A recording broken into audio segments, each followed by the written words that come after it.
এটা কি কোনো জিন্দিগি হলো ভাইয়া?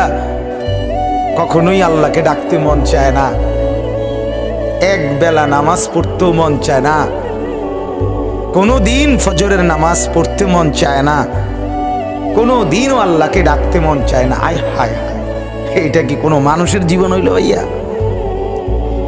রাস্তার কুত্তার দিকে একবার তাকাইয়া দেখো, তোমার মাঝে আর তার মাঝে কোনো পার্থক্য দেখো? বেনামাজি তুমি দেখো, রাস্তার কুকুরে দেখো, তোমার সাথে তার তফাৎ কি দেখো না? বেপর্দা মহিলাকে বলো না যে বোন দেখো রাস্তার কুকুরের সাথে তফাৎ কি? বেহায়া নারীকে বলেন, এক কুকুর দুর্গন্ধ ছড়ায়, বেহায়া নারী তার চাইতে বেশি দুর্গন্ধ ছড়ায়। বেপর্দা নারী সমাজ আরো বেশি নষ্ট করে, সমাজ নষ্ট করে।